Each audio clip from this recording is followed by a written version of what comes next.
hoje, quinta-feira, vamos aí para o nosso bate-papo com a psicóloga Flávia Camargo. Boa tarde, Flávia. Boa tarde, tudo bem? Tudo bem, e você? Tudo bem também.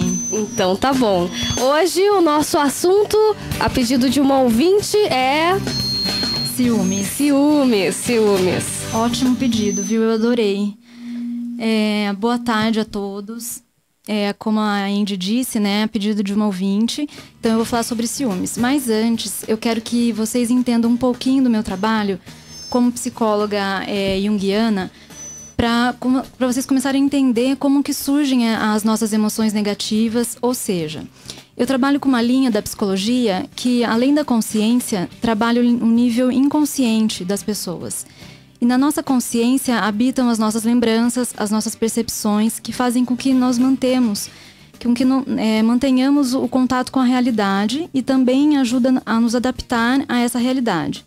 Já no nosso inconsciente, que é a maior parte, como se fosse o corpo de um iceberg submerso, para o Jung, né, ele que criou essa abordagem dentro da psicologia, então Jung diz que o inconsciente ele é dividido em duas partes.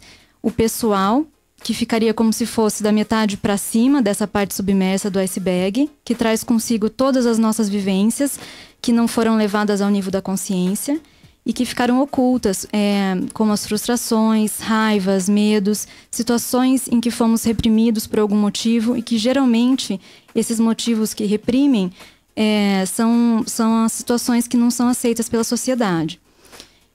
Os conteúdos da memória também, que não precisam ficar na consciência o tempo todo, também fica nessa parte desse inconsciente. E todos esses componentes do inconsciente pessoal, eles podem emergir para a consciência a qualquer momento. E na outra parte dessa parte submersa, que fica para baixo, né, existe o inconsciente coletivo, que todos nós temos iguais. É a parte do inconsciente de mais difícil acesso, ou seja, para conseguir acessar precisa de muita terapia mesmo, porque é bem difícil. E onde todas essas experiências, desde os homens da caverna, estão. Então, todo mundo tem, é como se fosse um arquivo de tudo que já aconteceu na humanidade. Fica nessa parte desse inconsciente. E a partir desse breve entendimento, que eu queria que vocês entendessem, porque praticamente todos os temas que eu vou trazer aqui vai precisar entender um pouquinho desse lado inconsciente. Então, a partir desse breve entendimento sobre os níveis de consciência e inconscientes, eu vou começar a falar, então, sobre os ciúmes. O que é o ciúmes, né? O ciúmes, na verdade, é uma dor que a gente sente forte quando a gente está inseguro de nós mesmos, quando temos ou estamos com a autoestima baixa. E que é uma reação instintiva, né? Que a gente não controla. Simplesmente o ciúmes aparece e na maioria das vezes não é real. E sim, a gente cria, né? Pela nossa consciência que distorce os fatos reais, como se o outro tivesse mais poder de obter aquilo que amamos do que nós, né? Como se fosse um rival que tivesse mais poder de tirar o que a gente ama. E do que nós mesmos. E distorcemos a realidade por termos conteúdos inconscientes de medo de perder. Por isso que eu expliquei a parte do inconsciente antes. E medo de sofrer e mesmo o medo de realmente a gente perder, né, aquilo que a gente conquistou, de não ter mais, como um certo egoísmo. E também a gente pode ter esses conteúdos inconscientes de medo, essas situações que fazem com que a gente se sinta mal, pelo modo que a gente foi criado, como nossa família via esses pontos, como que os nossos pais se relacionavam. E, por exemplo, né, crianças que sempre têm os pais focados, né, dando muita atenção para elas, e esses pais, quando deixam de lado o papel de mulher, o pai deixa de lado o papel do marido, do trabalho, deixa tudo em segundo plano, só para realmente focar na criança. Certamente essa criança, quando ela for adulta, ela vai sentir dificuldade para aceitar que o seu parceiro divida a atenção normalmente com o seu trabalho, com seus amigos, com um hobby que provavelmente, né, as pessoas têm. E quando ela for adulta, ela vai com certeza sofrer por tudo isso. Em situações normais, o ciúmes é bom. Por que o ciúmes é bom nas contingências normais? porque ele ajuda a regular a nossa possessividade, a nossa onipotência de um em relação ao outro. Por que isso, né? Porque quando a gente sente ciúmes, esse sentimento faz com que a gente perceba que a gente não pode ter ter o outro de maneira incondicional e eterna. Porque se fosse assim, as pessoas já passariam dessa normalidade de ciúmes para o ciúmes patológico, né, doentio, todas as vezes em que se sentisse ameaçado. Então, essa parte da gente ter esse limite faz com que a gente respeite o outro, veja que existe mesmo um limite até do respeito por nós mesmos, né? De não fazer um mal pra gente, porque toda vez que a gente sente ciúmes e acaba se excedendo, quem fica mal, principalmente, somos nós mesmos, né?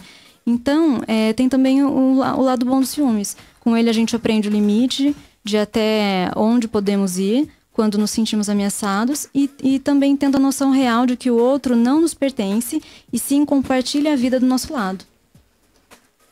Você tinha algumas perguntas, né, Andy? Pois existem diferenças entre os ciúmes considerados normais e o ciúme patológico? Tem bastante diferença. Assim, existem pessoas que sentem menor... Assim, todo mundo tem ciúmes, né? Desde criança, a gente nasceu com esse instinto, vamos dizer assim.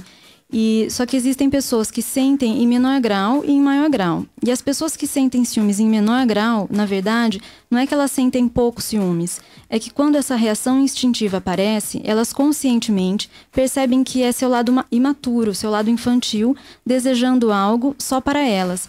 E através dessa consciência, a ansiedade que é gerada, né, pelo desconforto dessa dor abaixa e faz com que elas consigam raciocinar se de fato tem motivos para ter esse sentimento ameaçador ou não.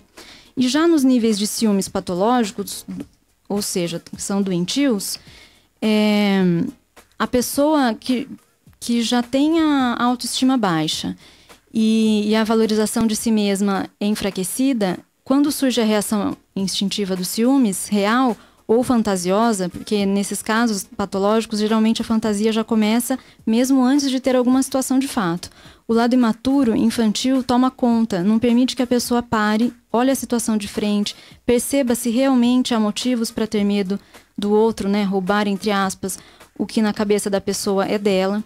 E a ansiedade frente à situação só faz crescer a fantasia de que o outro é melhor, que o outro é mais capaz, que o outro tem mais coisas que eu não tenho, até o ponto de haver assassinatos passionais, a pessoa fica cega.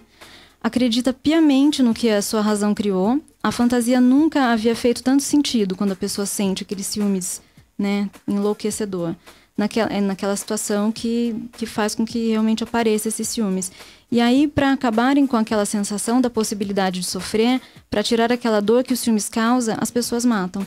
Como naquele caso da Eloá, que aconteceu mais ou menos há um ano atrás, em que seu ex-namorado quase matou a melhor amiga e acabou tirando a vida da Eloá. E o ciúmes patológico, ele, junto com